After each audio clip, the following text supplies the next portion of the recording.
Good morning, everybody. My name is Patrick Fife. I'm LIBOR's General Counsel. Welcome to the July 2026 legal update. I appreciate everybody seems really excited this morning. We had a lot of good mornings on the way in. That's great to hear. Really happy to have such a large class today. The only thing I will ask, if everyone can just stay on mute, and if you do have questions, please put them in the chat. I will look at that. And if you have additional questions, I'm happy to take them once the class is over. It's just we've got, I think, over 50 people registered, or we had over 60 registered. We have at least 50 here. So to keep the class moving, just ask again that you stay on mute and put any questions in the chat. Just before I get into content, what I always like to do is just start to let you know and remind you to check out LIBOR's website, because I'm glad you all take this course. We give it for free once a month, but a lot of things happen in the real estate industry. A lot of legal developments happen, and to just take this class every 2 years or even every year really isn't enough. You need a reliable source to make sure that you're getting the latest information, the latest updates. I think two or three of the topics I'm going to cover today are things that have just popped up in the last month. So in order to be aware of those things, really important that you have a reliable source. Check out our website regularly, lirealtor.com. Make sure you're signed up for the LIBOR weekly email, the one that comes every Thursday. There's always a ton of really good information in there, information about events. It can all be, again, found on the website, lirealtor.com. So, really important that use that as your access to Matrix, to the MLS. You can just kind of, before you go on, go to lirealtor.com, just check out, look and see what the latest news is. Again, we have a lot of really fantastic events about new developments in the real estate industry, about legal updates. I know one that's coming up in the next week or so, just something about what's trending in real estate, not necessarily legal, but looking at some trends in today's real estate market. We have an in-person event. It's free here at our LIBOR office in Melville. The QR code's there to sign up. We have the director of business and consumer research for the National Association of Realtors is going to do a presentation. Again, a lot of great information for you to get better at your business, making sure that you're managing risk. So please check all of that out. The website is a great resource for you. The one other thing that I would like to remind all of you is that LIBOR has a free legal support center. It's like a legal helpline. There's a qualified attorney who answers calls about real estate matters. It's available Monday through Friday, 9 to 5. You just call our main LIBOR number, 631-661-4800, and it's extension 335. It's again a really good resource if you get stuck. The one thing I would encourage all of you, if you are a salesperson, an associate broker, talk to your broker. If you're really struggling with an issue, you have a question, the first place you should always turn is to your broker. Or your office manager, if you're in an office that has an office manager. Make sure a lot of the questions that get posed to the legal support center, and I'm going to go through a few that have come up this month, they relate to your company policy. Sometimes it's a judgment call by your broker if they want you to do something or not. You may be allowed to do it by law, but your brokerage might not allow it. It may be something that it depends on what your brokerage policy is. So always check with your broker. And if you are a broker, remind all of your agents that work for you, they should be checking in with you. If they have a question, a legal question, they should be checking in with you. All right. So I like to start off every session with just some of the more recent questions that have come into the Legal Support Center. We've gotten this question, I get it's every month. We're always being asked, can I make cold calls yet? And unfortunately, sorry about that. Unfortunately, the answer is still no. Cold calls are not yet allowed in New York. And that's because, believe it or not, we still are under a state of emergency. It's hard to believe. I don't hear any sirens outside. I'm not worried about the state going into a panic, but right now we remain in a state of emergency in New York. This state of emergency has been extended 20 times. You see that 47.20. The governor has extended a state of emergency due to public order at correctional facilities. And it's extended through at least August 16th. It may be extended. As you see, it's been extended 20 times. So it's very likely that the governor at some point in August will extend it again. And because of that, there's a law in New York that says when there's a state of emergency, a declared state of emergency, no one can make business cold calls, unsolicited calls, text messages to a member of the public unless you have an established business relationship with that person. Established business relationship means that you've had a purchase or transaction with them in the last 18 months, or they made an inquiry to you in the last 3 months. Absent that, you're not permitted to make cold calls. All other kinds of marketing is allowed. And I know I've mentioned this at I think every legal update probably for the last year. A lot of you are going to tell me, well, I get cold calls from other people. How is that possible? And is there really a risk? And there is. You have a license from Department of State. I don't think Department of State is actively testing you on this, but if they get a complaint from a member of the public saying somebody made a cold call to me and I don't like it, they have to investigate it. They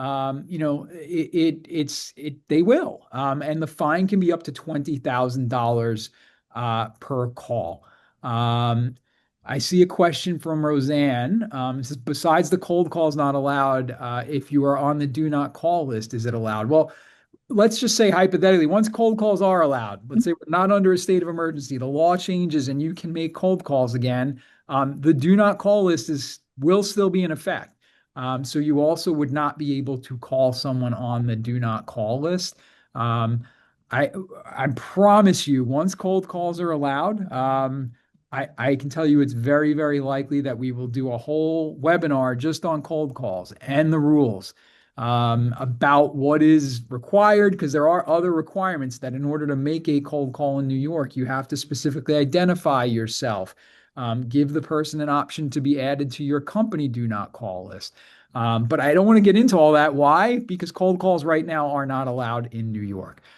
Jason asked a good question. Are business-to-business calls still allowed? And the answer is yes. This is not a prohibition on any business-to-business cold calling. It's just a consumer member of the public, private individual. Business-to-business calls are allowed. Gotten a lot of questions lately about emotional support animals. ESA is what I use for the abbreviation, and service animals. What's the difference? Can an apartment refuse an emotional support animal if it's not a service animal? Now, a service animal is an animal that's trained to do a specific task for someone who's disabled. Emotional support animal is to assist somebody with an emotional, disability. And the answer is no. An apartment can't refuse an emotional support animal. A landlord can have a no pet policy, but emotional support animals and service animals, they're both not considered pets in New York. So if a landlord has a no pet policy, they have to make a reasonable accommodation to allow a person with a disability to keep an emotional support animal. The only thing the landlord can ask for is a letter from a physician, a mental health professional, stating that the person needs an emotional support animal. Landlord can't ask why, what the disability is, ask for records. If the person provides a letter from a mental health professional, a physician, a medical provider saying they need an emotional support animal, that is it. And it does not matter that it is not a service animal. So this question actually came in. There was somebody said, well, isn't there some recent HUD, that's a federal office, Housing and Urban Development, didn't they recently put something out, and you may have seen it in the news back in May, that said, something different. And yes, HUD did put something out. They issued a guidance letter that said, yeah, we got to be a little bit, that we're not going to treat emotional support animals the same way, and that emotional support animals need to be trained to a particular task, almost similar to a service animal. But we're in New York State, right? That New York State human rights law, local housing laws still require a reasonable accommodation for any kind of assistance animal, including an emotional support animal. So no matter what you might read in the news, and I'll talk about this a little bit later about what the federal government might be doing, that doesn't change the law in New York. We've got multiple levels of government. So just because the federal government might say, we don't think that this is a violation, you've got New York State, you've got Nassau County, Suffolk County, New York City. They have their own laws and their own interpretations of those laws. So in New York State, as a whole, emotional support animals are treated the same exact way as service animals. No difference. So if somebody has documentation that they have an emotional support animal, and that they need it for a disability, that's the end of the inquiry. It is no different. This is what I encourage all of you to kind of remember. It's no different. An emotional support animal, a service animal is no different than someone who needs glasses. Right. I see a lot of you, a lot of your faces. I have a couple of them up on the screen that have glasses on, right? You need those glasses for a disability. That emotional support animal, that service animal is no different. That is a tool to assist somebody with a disability, just like your glasses assist you with a visual disability. That's it. So the key question is the that service animal, emotional support animal, a reasonable accommodation for a person with a disability? Other questions that come up about landlords and pets, and I don't know. It just seems like every month we get these questions. And I think every class that I do, I get questions. I don't know if people are just fascinated with this issue or it really comes up this much. But questions about, can a landlord charge an extra pet deposit in New York? And they could, but if they're taking 1 month's rent security, no, they can't at all for a pet. Um, we have a law in New York since 2019 that says a landlord can only take how much of a security?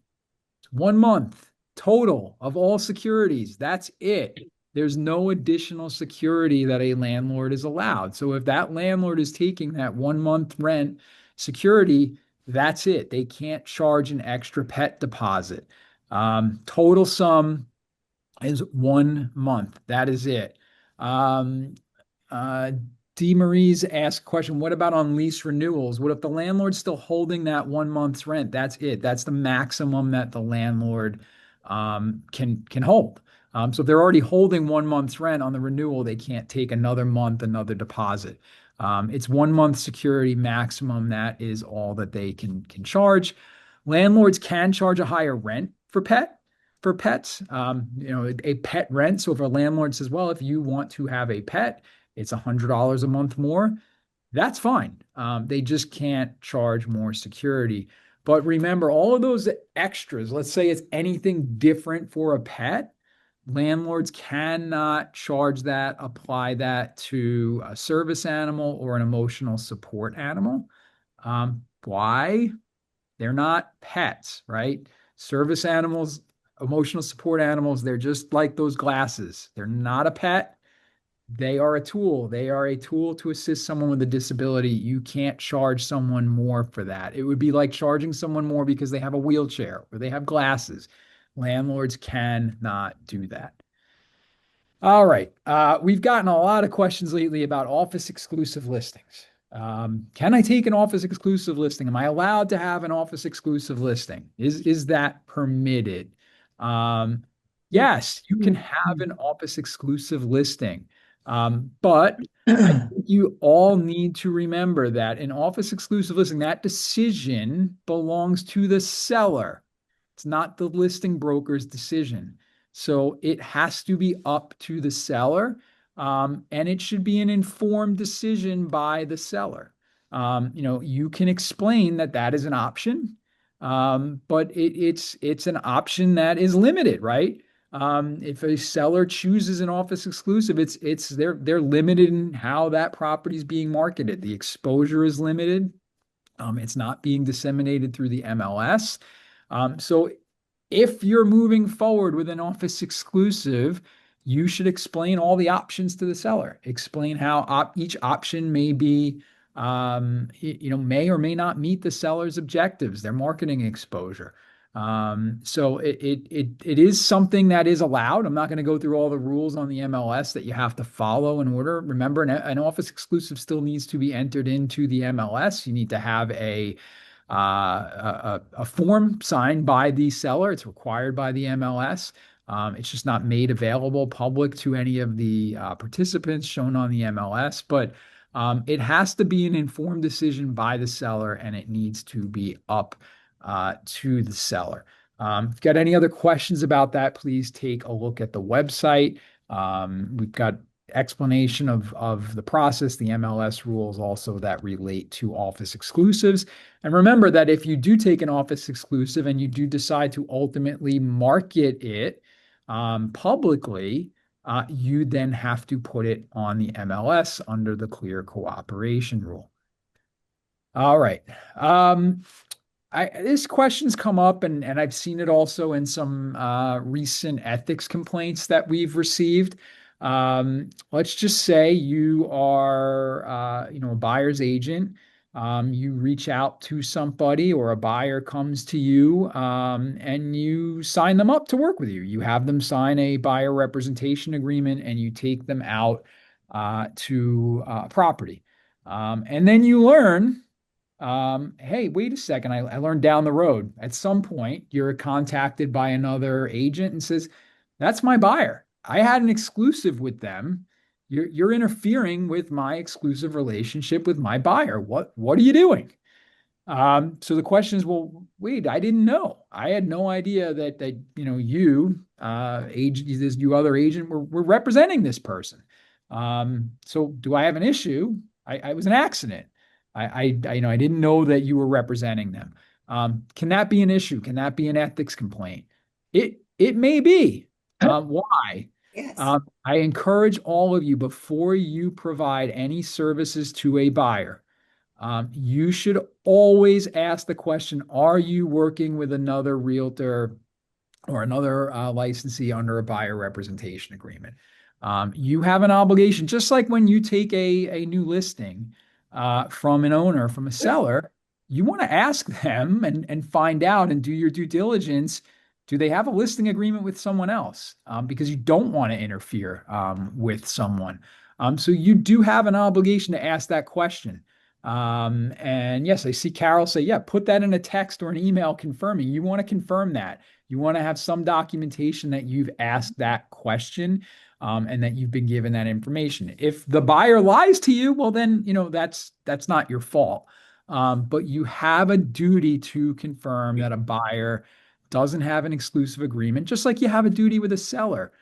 Make sure they're not working with another broker. Otherwise, you're putting yourself at risk for an Article 16 violation under the Code of Ethics, a potential tortious interference claim, potential loss of your commission. It's just you're really putting yourself at risk. And believe me, we do get ethics complaints related to this very issue, where buyers agents just don't ask that question. They don't do their due diligence. So, absolute requirement that you have to do that.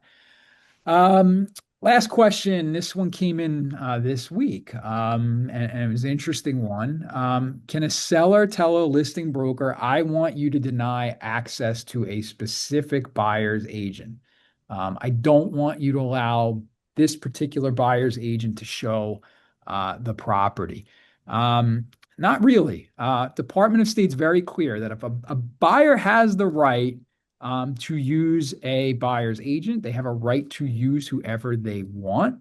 And if that buyer's agent's licensed by the state, the listing broker really can't honor a seller's request to stop another agent from showing the property. And certainly you as the listing broker shouldn't be saying, I don't like that person. I'm not going to let them see the property with their buyer. That is a real risk on your part. So, I mean, absent a concrete documented dispute between the seller and that buyer's agent, maybe there was a previous, like order of protection. They've got some kind of pending litigation. Absent something like that, you allow that buyer's agent to show the property, and you have to explain to the seller. I mean, I think this is again a very pretty isolated question, but I just want to make it clear that buyers have the right to representation of their choice, and it's not up to the seller or the listing broker to prevent that relationship. So you have to explain to, in this particular situation, the seller, no, I have a duty to allow that buyer to work with who they want and to see the property. All right. Moving on to a new topic, and this is something we're seeing. It's more of I think, a concern for brokerages, but I want agents to be available, agents to be to be aware of this as well. There have been some privacy demand letters from attorneys targeting real estate brokerages about their websites. Um, so certain real estate brokerages nationwide are getting these demand letters saying you violated, believe it or not, a law in California. It's called the California Invasion of Privacy Act that basically the law prohibits websites from tracking people without their consent. Believe it or not, most websites track something about what you're doing on that website. You're probably seeing more and more websites now. I know even on mobile apps, when you go onto a website, right? Not mobile app, but mobile websites, there's usually some pop-up, something making you click OK about the cookies setting or tracking, or that's because of these types of lawsuits. And California has very restrictive privacy laws. And if somebody can access your website from California, theoretically, they may have a claim against you. And this has to do with any kind of like tracking, even if it's not putting information into the website, but cookies, pixels, tags. Um, any kind of tracking may potentially lead to a claim. And so a lot of real estate brokers are getting, even brokers in New York, are getting demand letters threatening litigation unless a settlement is reached. And again, these attorneys are saying, visitors are being tracked without their notice, without their consent.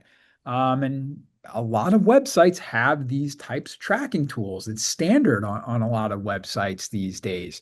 And it doesn't matter if you're in California or not, because as long as someone from California could visit your website, in theory, there could be a claim against you. It's not really clear how the courts will handle it. And if you did get sued, it could be a major expense. So what should you do if you get one of these lawsuit letters? I would notify your insurance carrier. I would speak to an attorney, your own attorney.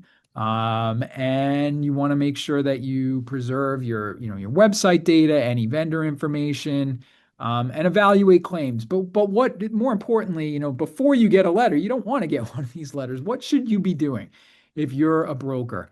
I'd look at your website, look at your privacy policies. Do you have a privacy policy? I know a lot of, and this applies to agents too. You might have your own website with your broker's consent. A lot of you kind of, it's an afterthought. There's probably a privacy policy that you click on, and hopefully it's been looked at, it's been updated. You should have an attorney look at it. I mean, you want to not have an acknowledgement that yes, if you do use any kind of tracking, cookies, is there a statement to that effect? Is there a banner on the website that lets people know that yes, we do use this technology? And if you're not interested in you should leave the website. But it's having that clear notice. Look at different technologies that are available, contact your website vendor. Look at it's a good time. I think these letters are a warning. It's a good time to take a look at your website. Make sure that you're in compliance with all of the latest, the laws concerning websites, because I think this is one of the next areas where some of these plaintiffs' attorneys are looking to make a buck. And remember that if you are a broker in New York, you're responsible for supervising all of the advertising of your agents. So you want to make sure that if you're a broker, you're letting your agents know, hey, if you have a website, you need to look into this, because ultimately the broker could be responsible. It's also a good time to evaluate your website for making sure you're in compliance with having the proper notices required under New York law. I've looked at a lot of brokers' websites. There are brokers who call the legal support center, and we pull up their website, and you know what? They're missing these things. And because you're missing these things, if Department of State ever has to look at your brokerage, you're probably going to get fined. And if your agents are missing some of these things, they're going to get fined, and you may get fined for their websites not having links to these things. So every website in New York, whether it's the broker, any affiliated licensee, you must have a link to the New York State Housing and Anti-Discrimination Notice. It's an absolute requirement for all real estate websites. So you must have that. Second, you want to make sure, hang on, there we go. The reasonable accommodation and modification notice. This is something that has to be given to all prospective tenants at first substantive contact, but it also needs to be displayed on the broker's website. It lets prospective tenants know that they have the right to request a reasonable accommodation or modification. A lot of websites still don't have this. This has been a requirement for about almost 2 or 3 years now in New York State. Next thing you want, your broker standard operating procedures. Every broker in New York for the last at least, I think, 4 years now has had to have standard operating procedures that address how you deal with prospective buyers and whether they need a mortgage pre-approval, whether they need to show a identification, whether you require them to sign an exclusive buyer representation agreement. It's required by New York, and a link to that must be on the brokerage's website. So a link to all three of these things has to be on every broker's website. If you don't have it, you're putting yourself at risk. So more information on our website, lirealtor.com. Links to all these notices. So please take a look at your website and make sure that your agents also have a link to the brokerage's website. Because if they don't, they could potentially be in violation of all of these things. All right. Next thing I want to just quickly cover. Remember, it's part of the handouts for this class. New York State has an advertising checklist, right? It's what the Department of State uses to make sure that you're in compliance for all your advertising. There's a QR code here, but it's also an attachment to the class materials for today. So you have it. Do me a favor after this class, look at all of your advertising. It takes maybe 30 minutes. Look at all your advertising and make sure you're following the checklist.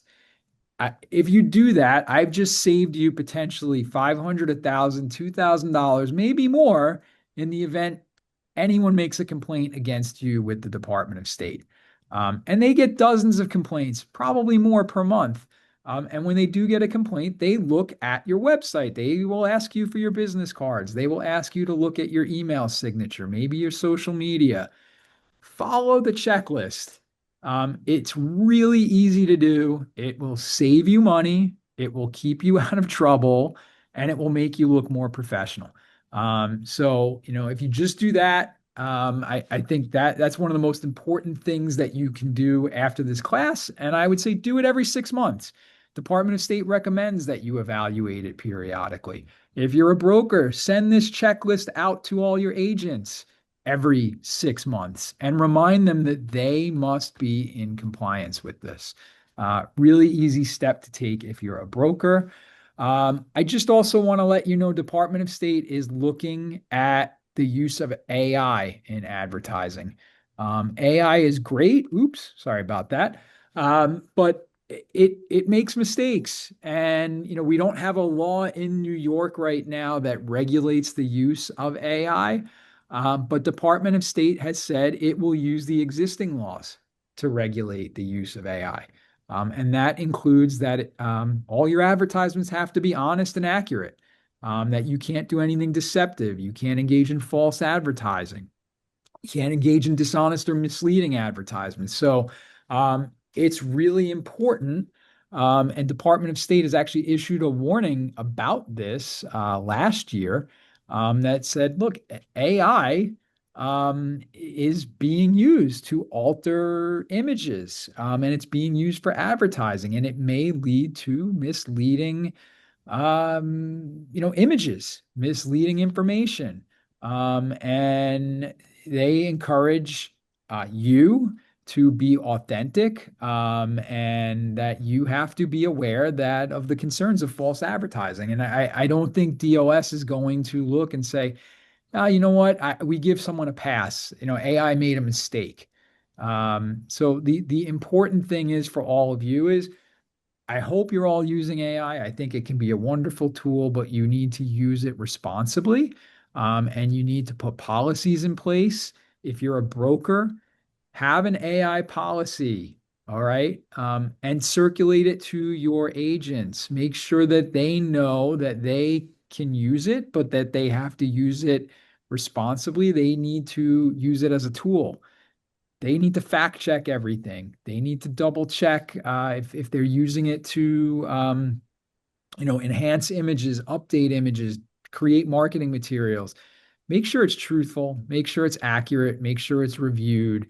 And all of this, the National Association of Realtors has put together an AI use policy for brokers to consider using. Take a look at it. If you have a brokerage, I think, and you don't have a policy, use this as a starting point. It's really important for the broker to protect themselves and make sure that they're telling their agents how they should be using AI and how they need to use it properly. Uh, Next topic, I've covered this last month, I think maybe even the last 2 months, but we're continuing to see a rise in this. And I just want everybody who hasn't taken this class in the last few months to be aware there is a scam out there right now involving fake Zoom links, fake video conferencing links, and it's caught some people. And it can be really problematic because it can lead to malware being put on your computer, loss of confidential information, potentially being locked out of your systems, compromised passwords. And it's being real estate agents are really being preyed upon with this scam. So what is happening is that I'll call them sophisticated, but they may be using AI to do this. Um, People impersonating sellers and buyers are reaching out to real estate agents, and they are looking very legitimate. They are contacting them through email or through text message with very specific questions about a property that might be for sale. Somebody posing as a buyer. They've used AI to do their homework on the listing agent. So they know the listing agent has sold properties in the area. They asked the listing agent questions about that property that seemed pretty legitimate.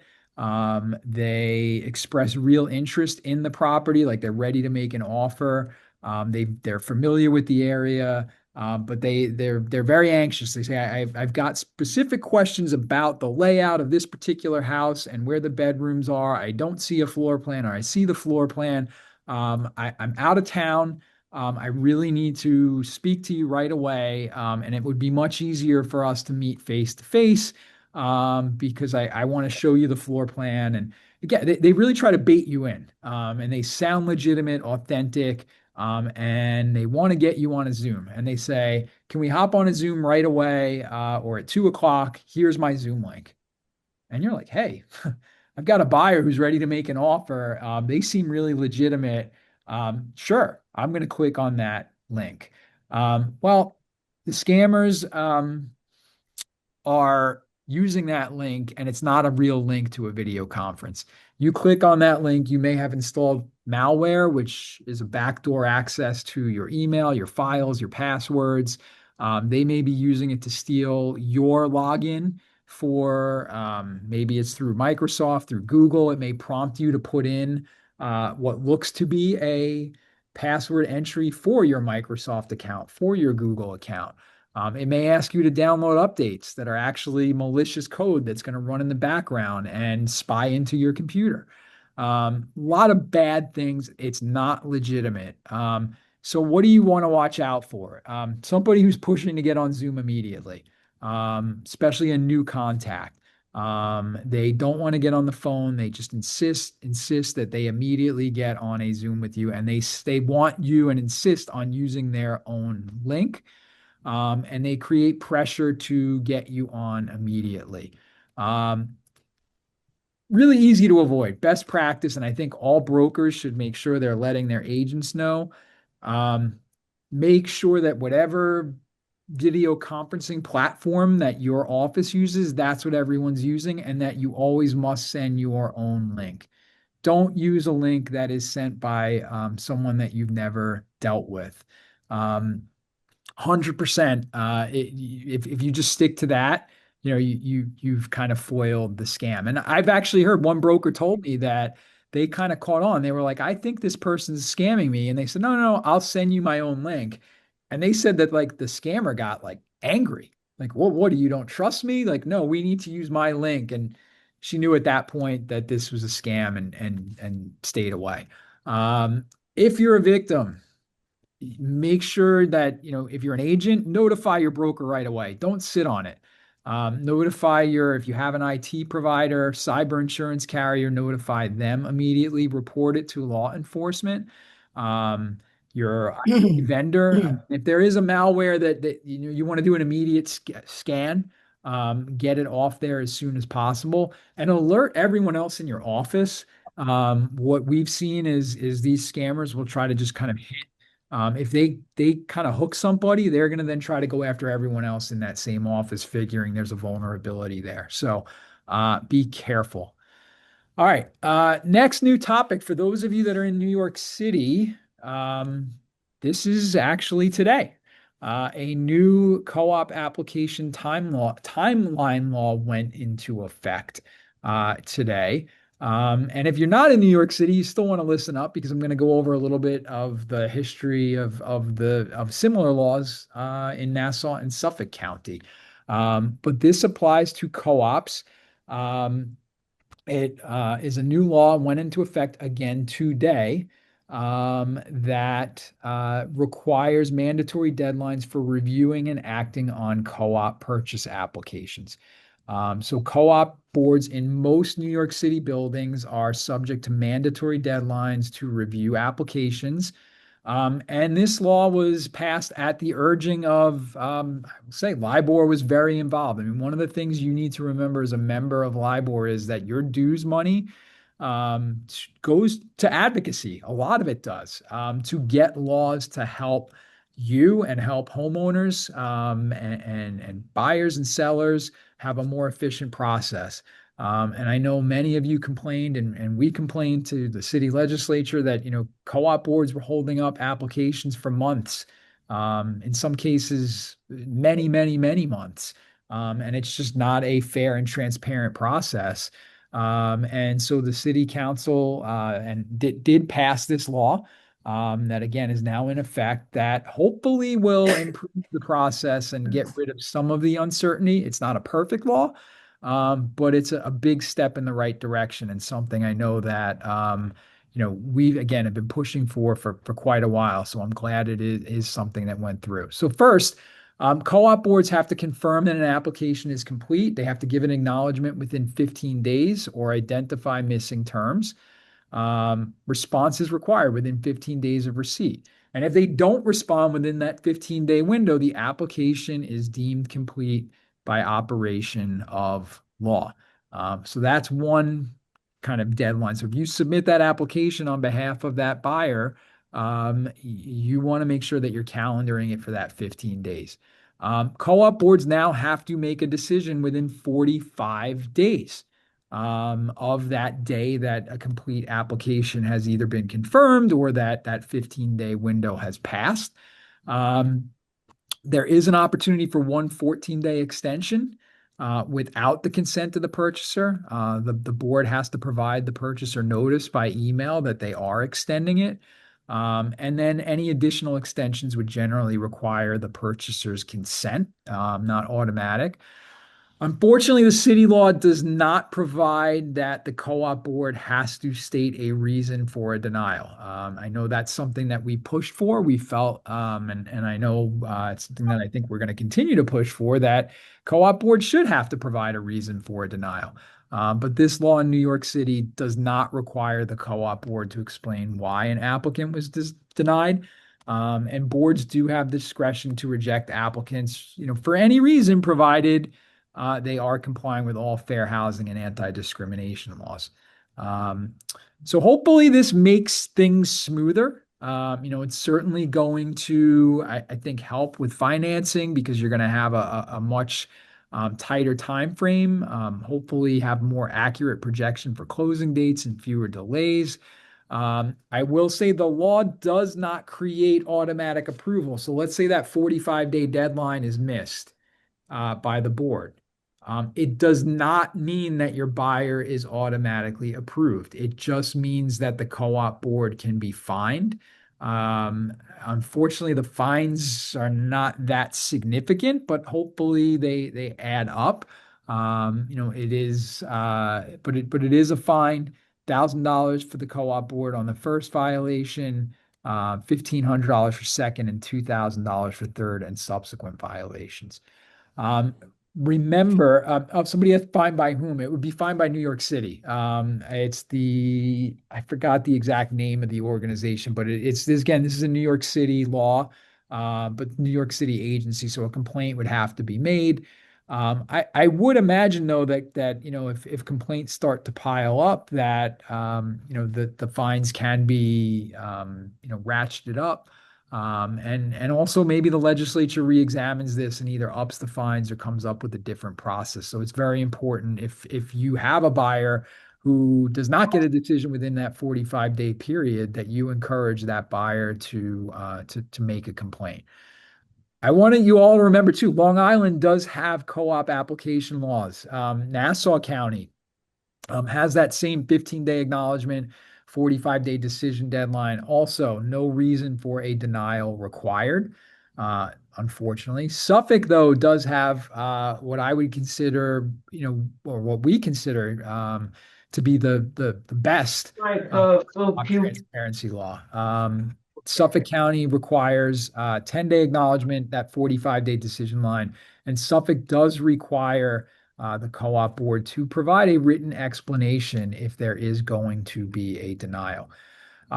Just look, if you're handling co-op transactions, board approval is still obviously necessary.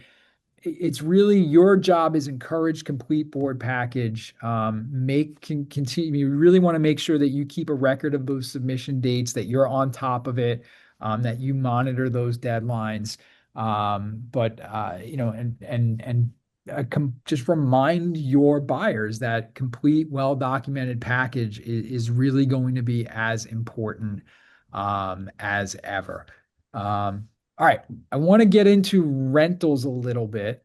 And we're going to talk about navigating the hazards of rental transactions because there are so many out there. Look, rentals are the biggest area of undercover testing in New York. They are a big focus of fair housing enforcement. They lead to the highest volume of consumer complaints. I think many of the complaints that we get here at LIBOR, and I think even nationally when it comes to ethics complaints, a lot of them are rental related. And why? I think there's a couple of things. From the testing standpoint, it's a lot easier to test rental transactions than it is purchase transactions. I also think from a licensee perspective, handling rentals is complex. There are a lot more laws when it comes to rentals than there are purchases.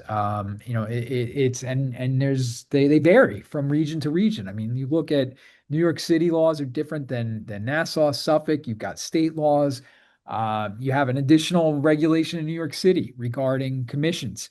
the Fair Act, which went into effect last summer, that the landlord's agent cannot seek or receive any compensation from the tenant. So there is a lot out there to be concerned about. It's also a big area of a big target area for scammers. I think the biggest number of scams that we see are in the rental context. And I'm not just kind of anecdotally making these up. In terms of fair housing complaints, there's an organization called the Fair Housing Justice Center. They do a trends report every year, and the majority of complaints related to fair housing, about 83%, actually 84%, relate to rentals. And that's nationwide. So the biggest I would call fair housing complaint area, it comes in the way of rentals. And big rental concerns, violations, it's treating service or emotional support animals like pets. Lawful source of income discrimination, a big area.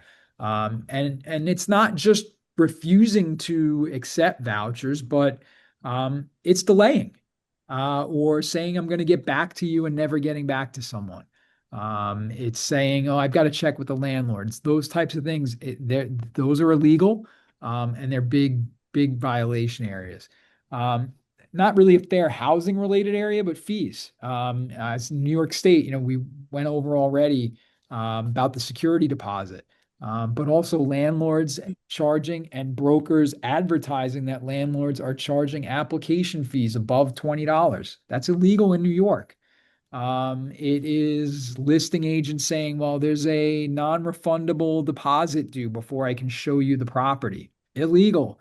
Um, and a lot of this comes from a lack of knowledge. A lot of licensees out there who handle rentals that don't know what they're doing. So that's why I'm going through these, because the big takeaway is if you're going to handle rentals, make sure you're familiar with all of this and you've had the proper training, because if you haven't, you are very likely to see some kind of complaint made against you.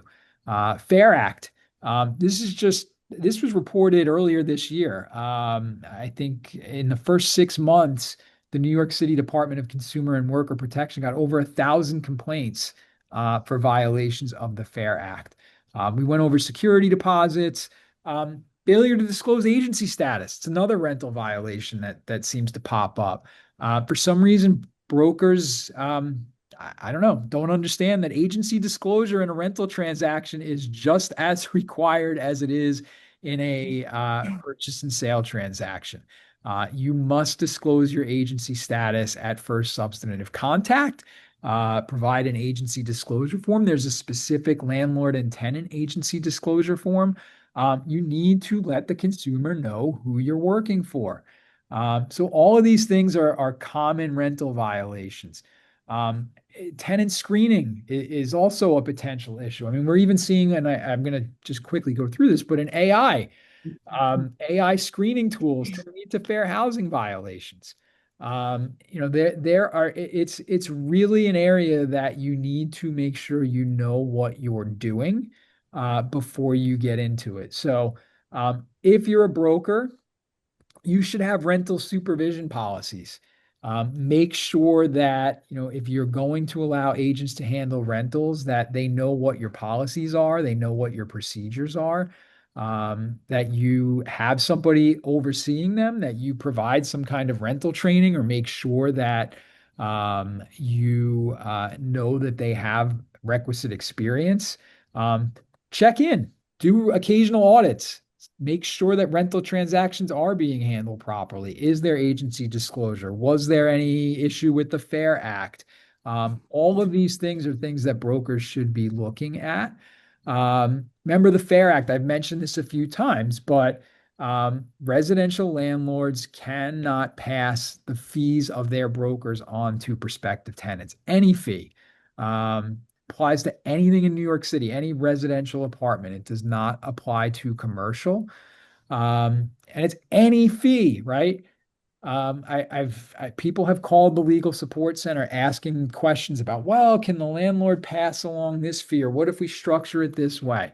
The landlord's agent can't place any fee or collect any fee from a tenant. That's it. This is right from the law. All right. It says any fee. So I don't care what you want to call it. You can't collect it from the tenant. If you're the landlord's agent, you must be paid by the landlord. Period. End of story. Um, I mentioned excessive security deposits. Make sure that you are only advertising and your landlord is only seeking up to 1 month security and also 1 month's advance payment. So you can only get that first month's rent up front. You can't get first and last month's rent. That's illegal. Uh, Landlords can only charge $20 for a background or credit check, and that fee has to be waived if the applicant provides their own background or credit check that was conducted in the last 30 days.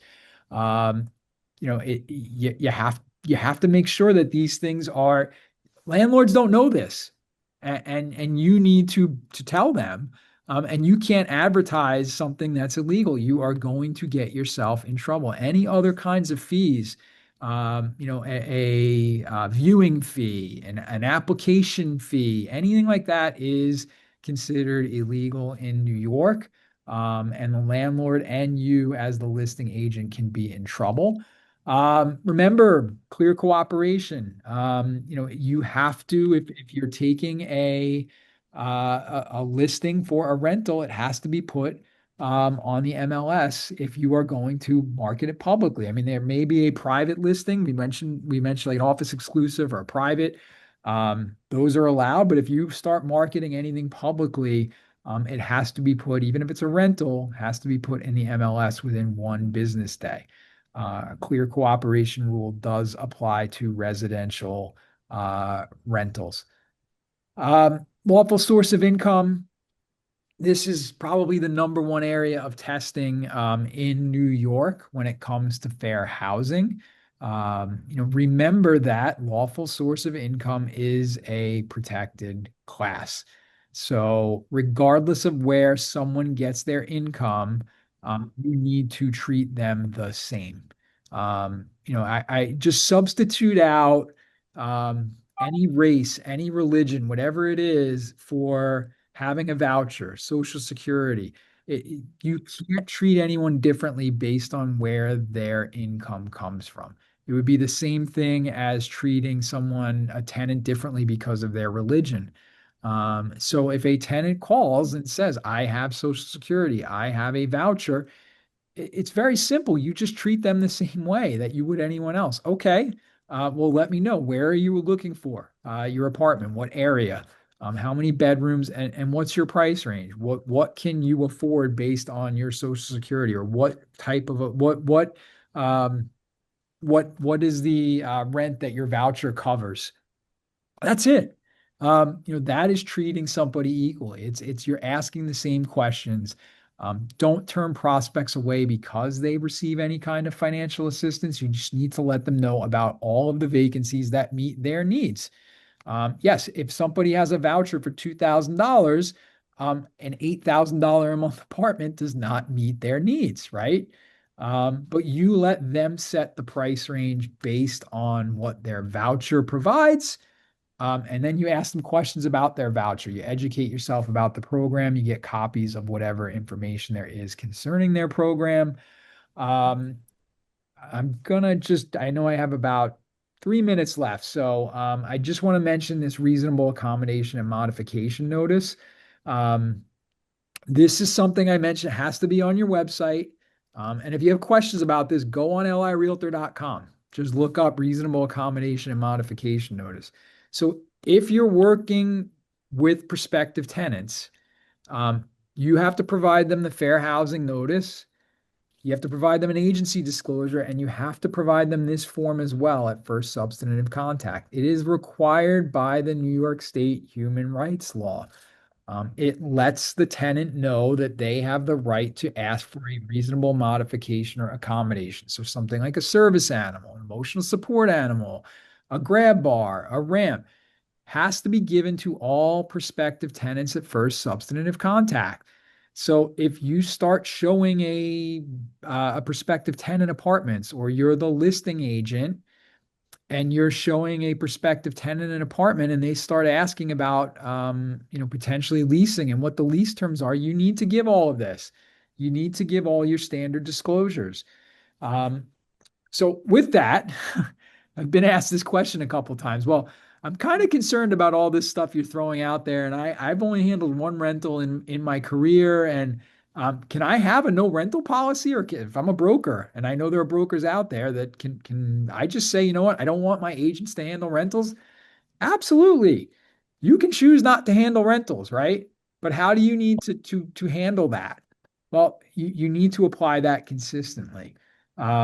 Selective application is going to potentially create a discrimination risk. So, yeah, I mean, Carol says all or none, right? So if somebody calls you and you say, I have a no rental policy, um, that's fine. But then the next person that calls that says, well, I'm interested in renting, a property for $10,000 a month. Can you help me? You have to say, I don't handle rentals. You can't say, well, it depends. What's your income? Where does it come from? You've now discriminated based on lawful source of income. So have a consistent policy. If your office, and I know there are some smaller offices out there that just say, we don't handle rentals, that's fine. Just make sure that's the answer every time somebody calls. Um, your policy should be documented, whatever it is, and it should be enforced uniformly, and you should let everyone in your office know about your policy. But if you're not comfortable handling rentals, maybe you're a new agent, that's smart. Don't enter into it's a potential violation of the code of ethics to handle a type of transaction that you're not competent to handle. What you should be doing is asking your broker for assistance, with that particular type of transaction. So with that, I know I'm at 11 o'clock. I saw a few questions that I know I was not able to answer. One that was put up a few times was, can I get these slides? And the answer is yes. This session is recorded, and the slides will be put up on lirealtor.com. Just go to the legal update page.